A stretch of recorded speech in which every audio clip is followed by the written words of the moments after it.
يا كذبة، اتقوا الله في المسلمين. دمرتم الأمة وخالفتم بين قلوب أبنائها وصيرتموها إلى الحزبية البغيضة سياسية ودينية، وصارت على شفا التقسيم. ولا يغرنك ما تراه من ظاهر قد يسر، لأنك تعمى فلا تنفذ عين بصيرتك إلى ما وراءه مما يضر.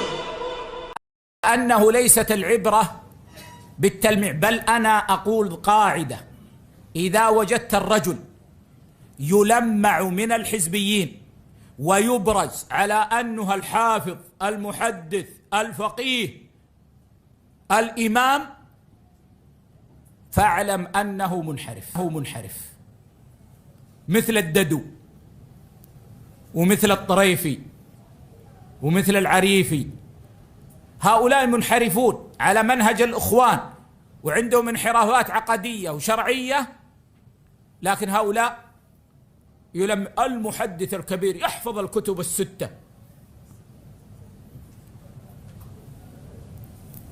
فإذا وجدت التلميع من الحزبيين ومن وسائل الإعلام اليوم، فاعلم أن وراء الأكمة ما وراءها.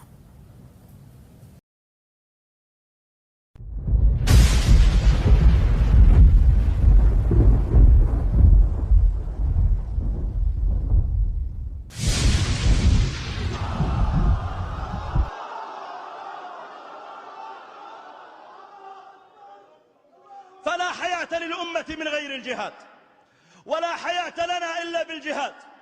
والله لن نستطيع أن نرفع الذل عنا إلا بالجهاد. وما ترك قوم الجهاد إلا ذلوا وركبت على رقابهم الأمم الكافرة والذليلة.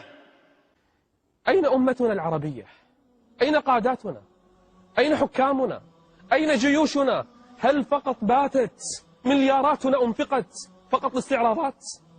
في يومنا الوطني تستعرض طائراتنا وجيوشنا وتحية السلام عندنا وزينا ولباسنا. عيب عيب عيب والله، حنا في زمن الذل يا جماعة. والله لو فتحت الباب لبعض النساء أرجل من بعض الرجال.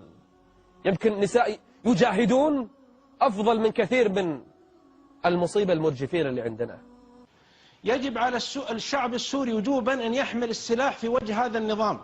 والدكتور عبد الكريم بكار ذكر أن 500 عالم الآن في غضون توقيع بيان من العالم الإسلامي على وجوب حمل السلاح ضد بشار الأسد ونظامه على الشعب السوري. أنا شفت خطبة للعريفي في اليوتيوب في السعودية هناك، رافعينها باليوتيوب، وقد أعلن العلماء المسلمين اليوم هذا البيان. شايل وريقة، أخرجوا هذا البيان وأعلنوا فيه وجوب الجهاد. والله أكبر، لحد ما الخطبة انتهت بكبروا. اجتمع مئات العلماء ينتسبون إلى أكثر من 70 هيئة ومنظمة، هو عامل فيها بيبكي والجماعة بيكبروا. واحد فيهم مشى الجهاد ما في، وأول واحد الشيخ البيبكي ده.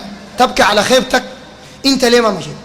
الغريب إنه دعاة الفتنة ديل والله لو ما في إلا الكلمة دي دليل على كذبهم واحتيالهم ونصبهم على الأمة الإسلامية لكفت. والله لو كان في دول أصلا داير الحق، ما في شيخ من شيوخ الفتنة شيوخ الأخوان المسلمين ديل مشى الهم بيسموه جهاد. ده نحن ده عندنا إفساد، سمينا جهاد فرضا وجدلا. واحد من هؤلاء المفتنين ما مشى يا جماعة، ما في واحد مشى، ما في دكتور من الدكاترة ديل مشى.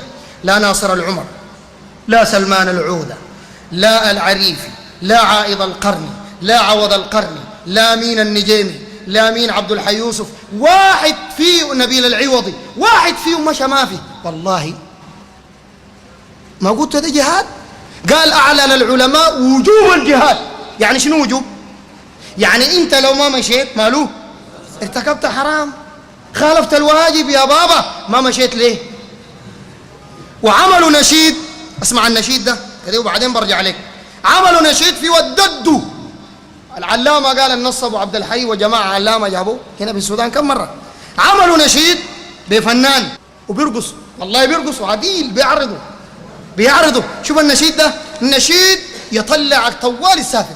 قال شنو الفنان؟ قال قم غادر قم غادر قم غادر. عليك الله اسمع الاحتيال ده والنصب ده.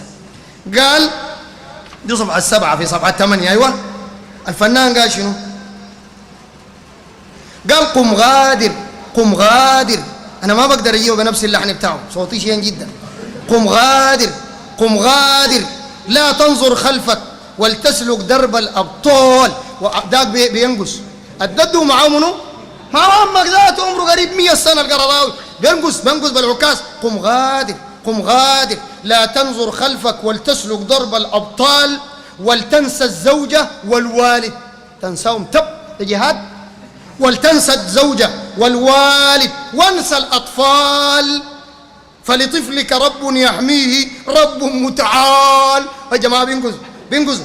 والحور تناديك بشوق فتعال تعال. وهم قاعدين يا ناس والله الناس الأجرم بشر. أنا غايته شو الصوفية ترى بيقوا واضحين. ناس الخنجر وديل الوامة بتاعتهم اتكشفت خلاص. لا أي زول عاقل إلا زول بليد ساكت ما دار يكشف حالهم. لكن ديل محتالين، ديل عندهم ده دكتور في النصب والاحتيال، وده بروف في النصب والاحتيال.